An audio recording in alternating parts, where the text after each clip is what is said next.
Hachette Audio presents A Trick of the Mind, written and read by Daniel Yon.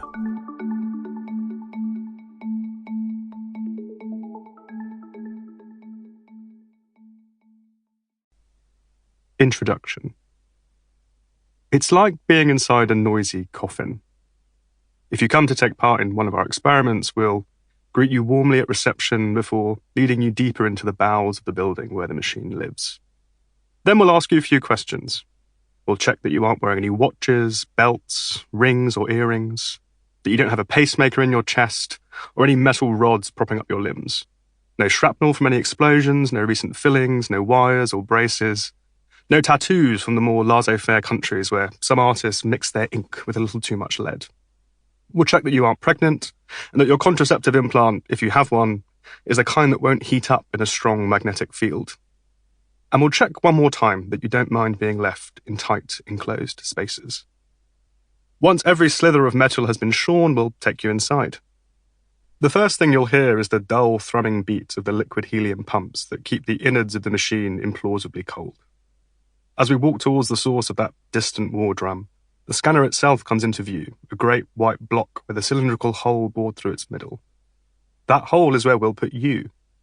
We'll lay you flat, padding your head with foam so it stays fixed in place. Then we'll arrange a cage over your face and tape a panic alarm to your chest that you can squeeze if you want the whole thing to stop. Once that's done, we'll feed you slowly, head first, into the machine's open mouth, and head into the console room next door. Then the experiment really begins. The scanner whirs into life, issuing a strange cacophony of crackles and whistles, a robot's idea of a symphony. These sounds are in fact the noises made by the scanner coils as they shoot magnetic pulses into your head and catch the echoes to generate a picture of what's happening inside. As you lie there, we'll flash images to your eyes, sounds to your ears, ask you to think, to decide, to feel. And every time you see or hear or think or feel something, the crossfire of magnetic pulses running through your head will render an image of the brain inside, the one that's conjuring up the contents of your mind in real time. Sitting in the console room, watching as our scanner renders an image of the brain inside your head can be a strangely humbling experience. Every thought you've ever had, every choice you've ever made, everything you've ever felt, in short, your mind, is only made possible by these rivulets of salt and protein and fat that fold up inside your skull. As a cognitive neuroscientist, it's my job to pull back the curtain on nature's strangest trick, to try and understand how in a cold, dark universe, arranging matter in our heads in this particular way makes a mind happen, and to explain how the peaks and troughs of the folded flesh in our skulls make up the edges and contours of the minds they conjure up. Now, looking at your brain is trippy enough, but things get even weirder when I think that the same thing is happening inside my head too. As I sit inside that console room and use the scanner to peek inside your skull, a brain regards a brain, a mind a mind. All the ideas I can muster to make sense of what's happening inside your head depend on the processes and patterns unfolding in mine.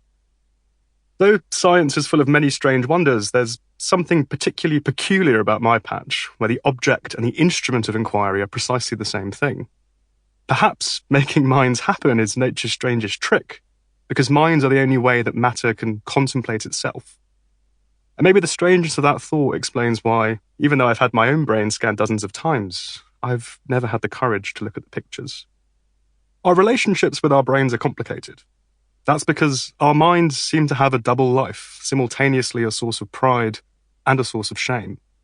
On the one hand, the brain is the site of some heady wonders. This is the organ that discovered penicillin, invented democracy, law, literature, art, that tamed the earth, the seas, the skies, that put itself on the moon.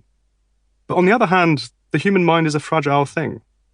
It's these very same brains that leave so many of us ensnared by superstition, prejudice, and bias, in the thrall of fringe political movements or bizarre conspiracy theories, or, just as insidiously, in personal prisons, with feelings, thoughts, and experiences that make our minds miserable, threatening, or unsettling places to be.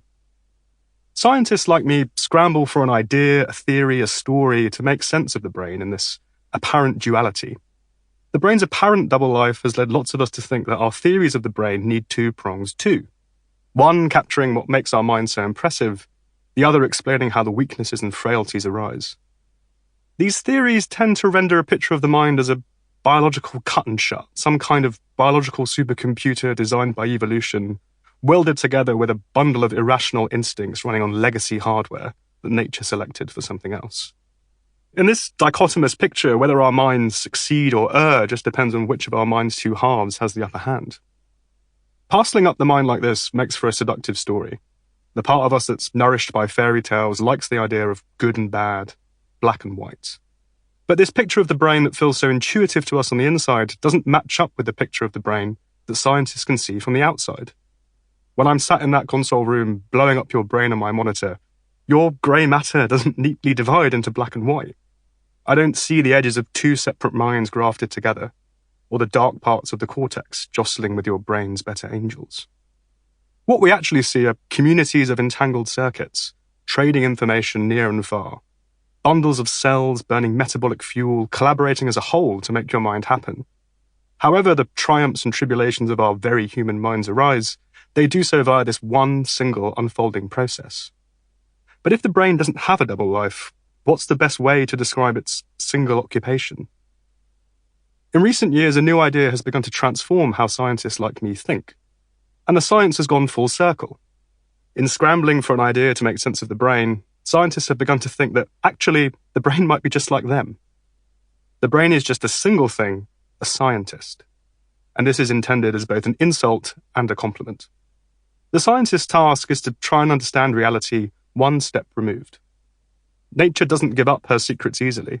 A physicist can't talk to subatomic particles to find out how they work. A biologist can't interrogate a single cell until it spills its organelles. Whatever purchase scientists get on reality, they arrive at it through their theories. Yes, we run experiments, take measurements, observe, but to spin the straw of data into the gold of science, we need to formulate a theory to make sense of what our evidence means. Science might be the best method that humanity has ever devised for making sense of the world around us, but that doesn't make it perfect. After all, the history of science is a history of failure. Countless clever minds have laboured under false paradigms and saw their worlds through the lens of false hypotheses. Careful astronomers, taking conscientious measurements, were still fooled into thinking the sun revolves around the Earth. Thinking through hypotheses provides a powerful way for scientists to make sense of the mysterious reality we inhabit.